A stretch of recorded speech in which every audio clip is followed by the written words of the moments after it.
Welcome back. If you didn't make it out to the movie theater this weekend, Matt Perrin has you covered. In today's Monday Movie Musings, he gives us a take on Happy Death Day to You. Did I do it right? Yep, perfect. Welcome to another Monday. I hope everyone enjoyed the Oscars. Congrats to Green Book for taking Best Picture and making me 2 in a row for Best Picture predictions. I've spent the last 8 days reviewing all of the Best Picture nominees, so the Monday after the Oscars, I always try to do a review of a film that is as far away from Oscar potential as possible. I knew that How to Train Your Dragon was going to take top spot, so that was right out. Fighting with My Family looked interesting, but still not far enough away from the statue.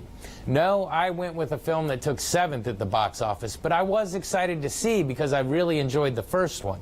So without any further ado, here's my take on the Groundhog Day-esque thriller continuation, Happy Death Day to You. Our movie begins pretty much exactly where the last one left off, except we're looking at it from a different character's point of view. Tree has broken her Death Day loop, but the next day, Ryan, the roommate from the first film, suddenly finds himself in a loop. After he has an interaction with a babyface killer, his day resets, and he immediately talks to Tree and Carter about it. Through some discussion, the trio figure out what has been causing these time loops to appear, and they set out to shut it down before Ryan gets killed again. Of course, first the group is going to have to face off with the new killer, and they manage to survive a new encounter to a surprising conclusion. With that out of the way, they attempt to close down the time loop, but instead there's an explosion that throws Tree not only into a new time loop, but a new quantum dimension. In our new timeline, Tree is disheartened to say the least to discover that she is back to the previous day that was the basis of the first movie. However, as much as everything is the same, there are some very important and noticeable differences. This time, Tree isn't the main target, but rather everyone who is close to her. People who were enemies were now allies, and vice versa. There are new players in the game that cause Tree to question whether or not she even wants to get back to her own dimension. As the movie progresses, we see Tree trying to help her new group complete the necessary formulas to fix the interdimensional time loops,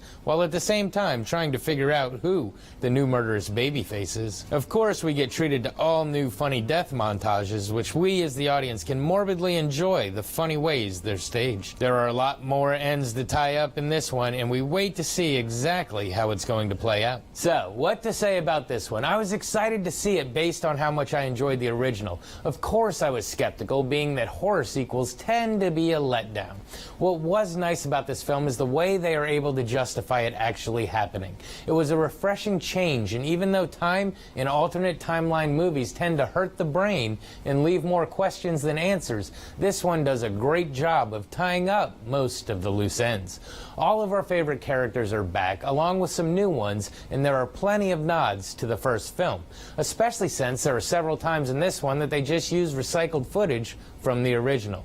There is a mid-credit sequence that shows a possible direction to making this a trilogy, which I think would be fun because I really enjoy these movies. It was a nice escape from the Oscars and a fun horror movie to watch, even though the gore is almost non-existent.